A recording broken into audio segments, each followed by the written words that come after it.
नमस्कार दोस्तों, स्वागत है आपका फिर से एक नए वीडियो में। तो दोस्तों, बीएसएनएल थर्ड पीआरसी का मैंने इसके पहले एक वीडियो बनाया था जहां पर एरियर के बारे में बताया था।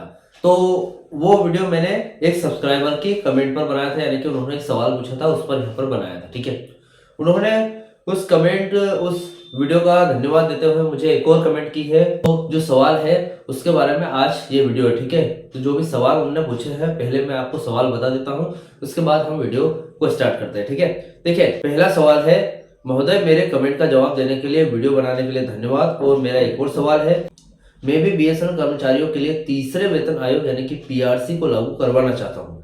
यह उनका अधिकार है, लेकिन सरकार का रवैया ठीक नहीं है। ठीक है, तीसरा वेतन आयोग लागू हो या ना हो, क्या यूनियन कानूनी तौर पर डीओटी यानी कि डॉट कर्मचारियों को सातवें वेतन आयोग के लाभ देने से रोक सकती है? उन्होंने सवाल पूछा है कि क्या यूनियन है यानी कि बीएसएनएल यू हो सकती है, जो भी यूनियंस है जो कि कर्मचारियों के हित के लिए लड़ती है, वो डॉट कर्मचारियों को सातवें वेतन आयोग देने से रोक सकती है? यानी कि पेंशनर्स है, डॉट कर्मचारी पेंशनर्स है, डॉट से कर्मचारी आए हैं, पेंशनर्स बनते हैं, अब अगर वो सातवें वेतन आयोग का लाभ लेते हैं तो क्या उनके लिए वो रोक सकती है? क्या उन्हें ऐसा करने का अधिकार है? डीओटी कर्मचारियों की सैलरी स्लिप सातवें वेतन आयोग के अनुसार जारी की जा चुकी है, लेकिन 9 वर्षों में केवल 4 स्लिप जारी की गई है और उन्हें भी यूनियन रोक रही है, वे उन्हें जारी नहीं होने दे रही है।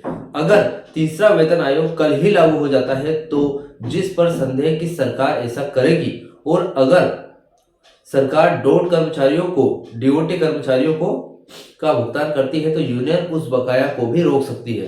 तो डीओटी कर्मचारियों को वह बकाया प्राप्त करने का अधिकार है, क्योंकि उनकी सैलरी स्लिप सातवें वेतन आयोग के अनुसार जारी की जा चुकी है, लेकिन उन्हें अभी तक लाभ नहीं मिला है। उनका वेतन अभी भी 2007 के वेतनमान के अनुसार ही दिया जा रहा है। तो भैया उन्होंने इतनी बड़ी कमेंट की है, और जो भी उन्होंने पूछा है 100% उनके सवाल का इस वीडियो में, जो बीएसएनएल एम्प्लॉइज 30/6/2026 को रिटायर हो गए हैं, उनकी पेंशन रिवीजन 7 सीपीसी के अनुसार होगी या फिर थर्ड पीआरसी के अनुसार। मेरी कुल सर्विस 35 साल 9 महीने 26 दिन है, तो मुझे कुल कितना एरियर मिलेगा? और उस समय मेरी बेसिक पेंशन 21,420 थी। ठीक है, तो कृपया डिटेल में बताएं। ठीक है, तो ये जो 2 कमेंट है इसके बारे में आज मैं आपको वो वीडियो बनाकर बताऊंगा। ठीक है, तो इसके पहले अगर आप चैनल पर नए हो तो सब्सक्राइब कर लेना। मेरा नाम है सुनील विश्वकर्मा। जानकारी यूजफुल लगे तो एक लाइक जरूर कर देना। ठीक है, तो दोस्तों बढ़ाते हैं वीडियो को आगे।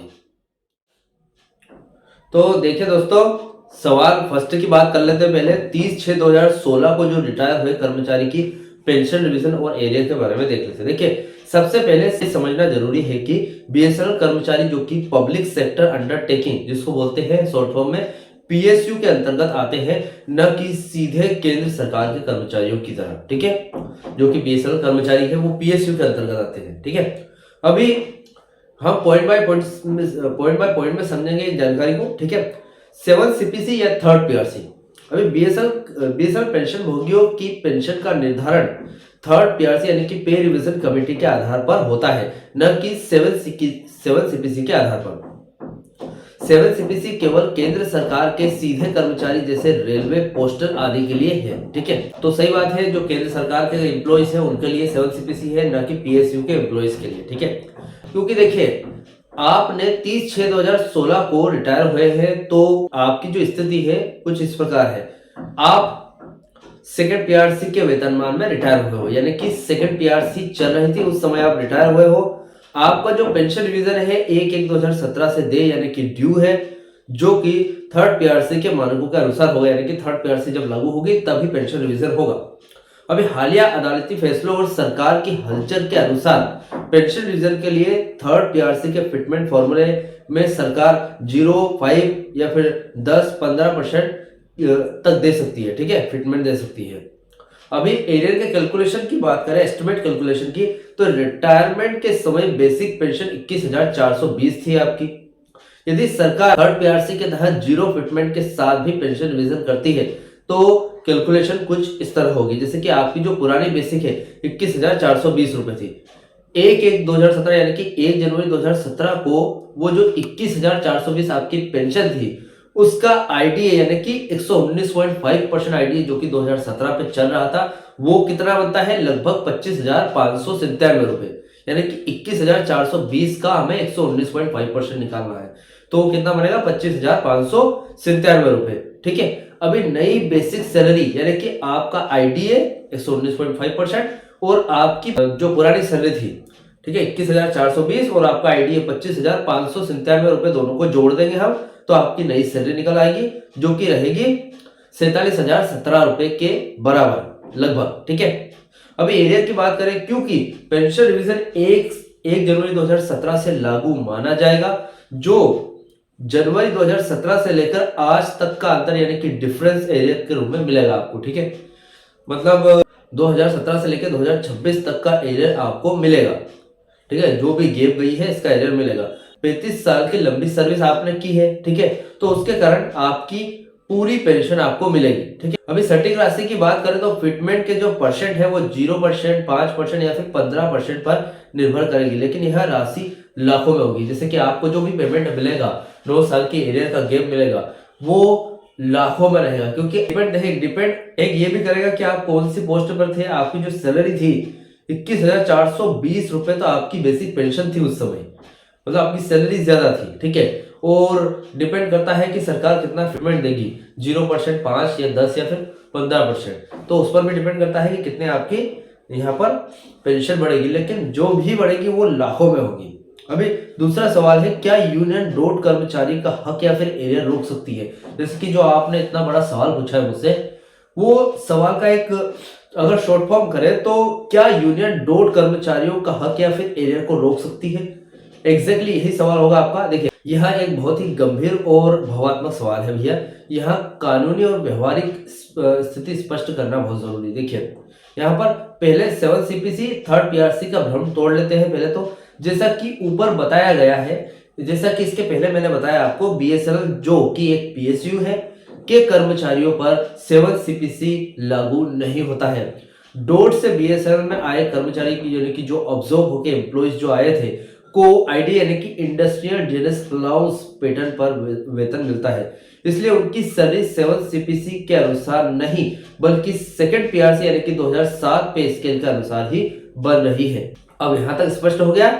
उसके बाद क्या यूनियन एरियर का लाभ रोक सकती है, वो भी देख लेते हैं। देखिए, कानूनी अधिकार के हिसाब से कोई भी यूनियन किसी कर्मचारी का कानूनी वेतन या फिर सरकार द्वारा घोषित करी एरियर नहीं रोक सकती। ठीक है, यूनियन का कोई अधिकार नहीं है। यूनियन का काम केवल सरकार के साथ मोलभाव यानी कि नेगोशिएशन करना होता है। ठीक है, अभी सच्चाई की बात करें, यदि सरकार जो कि डोट है 3rd पीआरसी या फिर पेंशन रिवीजन का आदेश जारी करती है तो उसका भुगतान सीधे कर्मचारी के खाते में होगा।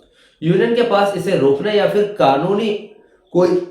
कोई कानूनी अधिकार नहीं है। ठीक है, अभी आपका जो डाउट है उसका कारण क्या है? देखिए, अक्सर यूनियन ने किसी खास फॉर्मूले यानी कि जैसे कि 15% फिटमेंट, ठीक है, जो फॉर्मूला काफी टाइम से इस पे अड़ जाती है कि भैया हम 15% ही लागू करवा के रहेंगे।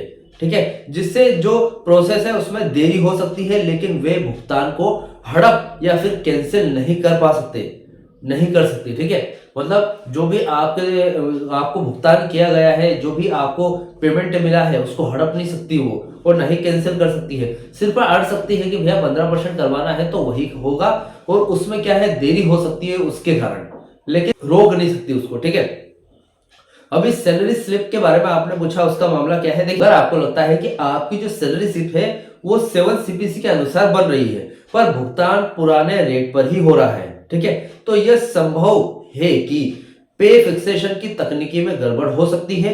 उन्हें तुरंत अपने अकाउंट, देखिए, आपको तुरंत अपने अकाउंट ऑफिस यानी कि एओ कैश में लिखित शिकायत देनी पड़ेगी। ठीक है, इसके बाद देखिए, कुल मिलाकर बात ये आती है, आपके लिए एक राय भी है।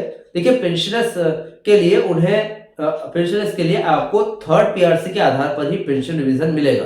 ठीक है, 1/1/2017 से बकाया मिलेगा। ठीक है, अब यूनियन के डर के हिसाब पर आप क्या कर सकते हैं? देखिए, सरकार और कोर्ट के आदेश यूनियन के निर्णय के ऊपर होते हैं। ठीक है, यदि सरकार एरियर जारी करती है तो वह सीधे कर्मचारी को मिलेगा, न कि यूनियन बीच में आएगी उसमें। ठीक है, तो आई होप आपको दोनों सवालों के जवाब स्पष्ट रूप से मिल गए होंगे। आपने जो बड़ा सा पूरा सवाल पूछा मुझसे उसका जवाब भी आपको मिल गया होगा। ठीक है, तो फिलहाल इस वीडियो से रिलेटेड कोई भी आपके डाउट क्वेश्चन वगैरह तो मुझे कमेंट कर सकते हैं। वीडियो अच्छा लगा तो वीडियो को लाइक कमेंट से जरूर करें। मिलते हैं दोस्तों नेक्स्ट वीडियो में। सी यू सून।